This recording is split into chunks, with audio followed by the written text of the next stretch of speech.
Bien, amigas y amigos, ya de regreso con ustedes en este interesante programa después de todo lo que ha sido este proceso de enjuiciamientos que se ha dado aquí con los encantados, y estamos haciendo un análisis interesantísimo también con Fernando Gutiérrez Figueredo, abogado penalista, donde estamos dando todos los detalles para todos nuestros amigos televidentes. Javier tenía una pregunta antes de irnos a la pausa y nos gustaría que la repitiera para que el doctor Fernando pueda otra vez captar y poder contestar sobre él. Adelante, Javier.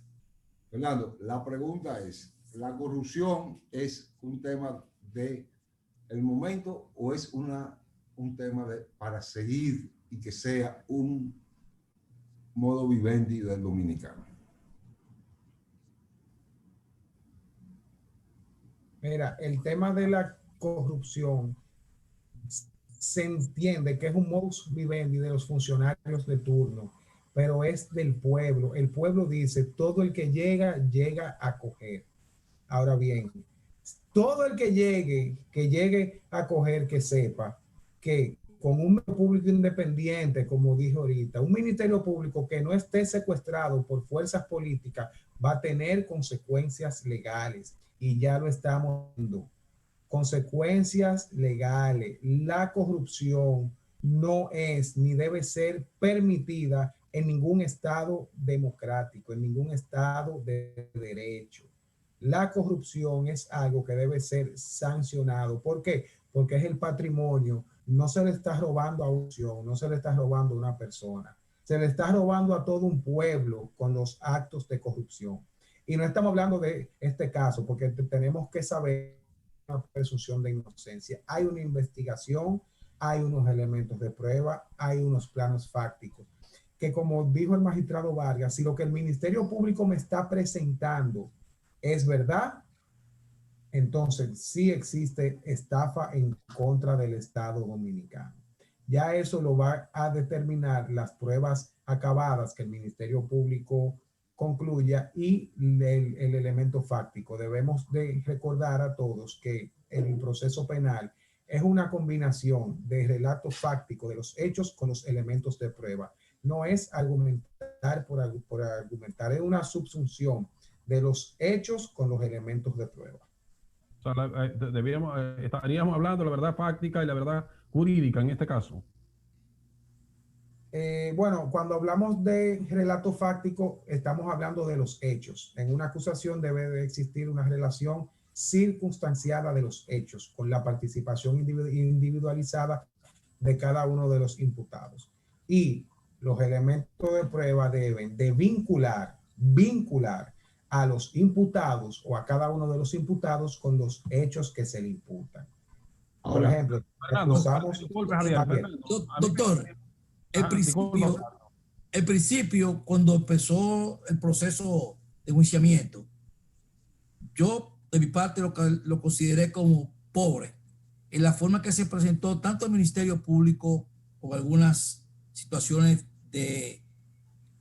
muy evasivas. En principio no tenía una acusación firme, y también le dieron irrespeto tanto de la defensa como del propio Ministerio Público, que incluso en un momento determinado sacó de contexto y el control del juez. Entonces, yo le pregunto a usted como penalista que ha estado en tribunales, ¿es usual estos tipos de situaciones que se presentan en los tribunales? Porque realmente en un momento determinado no se le veía sustancia, no se le veía como una posición firme ni de uno ni de otro. Después el juicio fue tomando forma, pero en su principio no lucía como, yo lo consideré como pobre.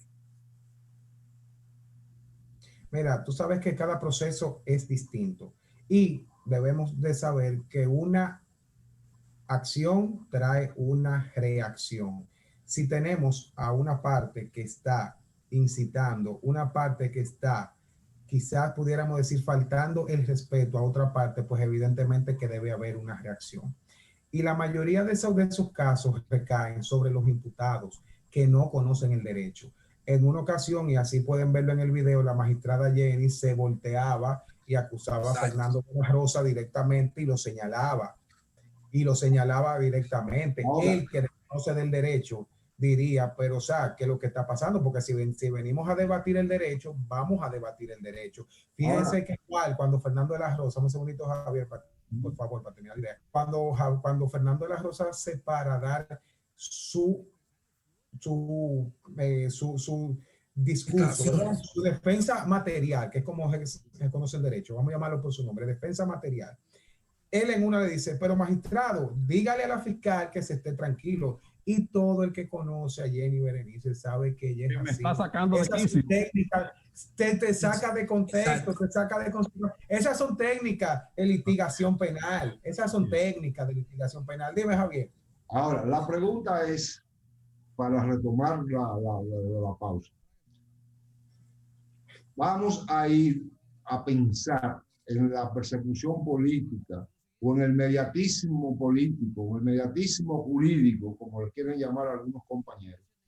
Si el corrupto es corrupto y el ladrón es ladrón, la pregunta es, ¿vamos a seguir teniendo medias páginas en la lucha contra la corrupción? Si es un partido político está bien, pero si se roban un racimo de plátano, va preso, va amarrado con un andullo. Esa es la gran pregunta. Mira, no es que estamos hablando de que si se roba un plátano, si se roba un partido, ni mucho menos. Es que todo el que comete un ilícito penal debe de ser sancionado. Todo el que comete un ilícito penal debe ser sancionado.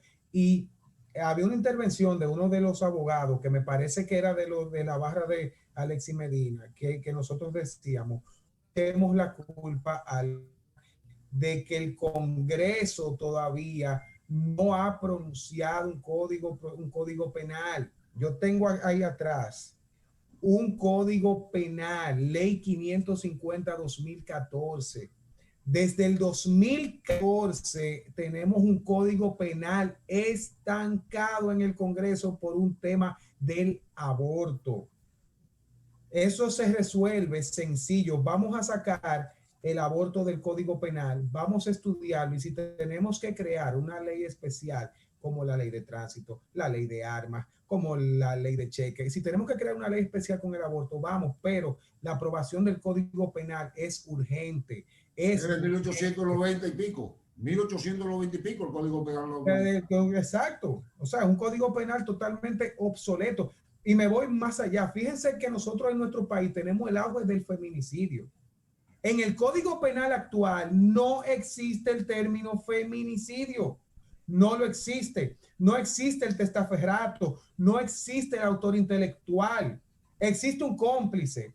Existe una asociación de malhechores, sí. Pero autor intelectual, o sea, en un acto de sicariato, el que manda a matar no es cómplice, es autor intelectual. Y sin embargo, los jueces aquí lo juzgan como cómplice. Y eso no es culpa de los encartados. Es en el Congreso que está estancado. Y a eso es que nosotros, los periodistas, los abogados, y cada vez que yo tengo una oportunidad en un programa, yo lo digo, vamos a atacar en las redes sociales, vamos a utilizarla, que las redes sociales es un arma de doble filo, o te catapulta o te hunde. Entonces, los influencers, los que tienen influencia en redes sociales, vamos a hacer una campaña en el Congreso. ¿Para qué? Para que cuando se comete un hecho atroz, no salgan a decir, pero le dan 3 meses o le dan 1 año por hacer todo eso. No. Si modificamos el Código Penal, vamos a tener penas más severas. Fíjense, en el caso de, bueno, se me fue el nombre, el caso del joven del fusil. Me preguntaban automáticamente de una vez. Bueno, Suriel. En el caso de Suriel, pero ¿cómo va a ser que Suriel, una persona que intentó hacer el negocio con Alexis, no le fue bien y se retiró? Pero que usted buscaba con un fusil si usted no es militar, donde los fusiles son para los militares, son armas de guerra. Pero ¿qué sucede? La modificación a la ley de armas, y es bueno que se sepa, conlleva pena de hasta 40 años. Sí. Conlleva pena de hasta cosas. Cuando tú cometes un hecho con un arma ilegal, lleva sanción de 40 años. Antes, la ley 36, que era la ley de armas, era una ley sin sentido. Si hubiese sido eso, Suriel al día de hoy no estuviera guardando prisión. ¿Qué establece la norma en ese sentido con relación a, porque hasta el momento no se ha determinado que él ha cometido un hecho con esa arma, pero en el caso de mantenerla sin importar, diríamos, las documentaciones legales que podían sustentarla, que establece la norma con relación a la medida de coerción que se le estaba conociendo hoy. Podría Señor ser... director, no vamos a ir a nuestra segunda pausa comercial, con el permiso del doctor Fernando. Vamos allá arriba, bajamos de una vez para seguir con el tema. Vamos arriba. Sí.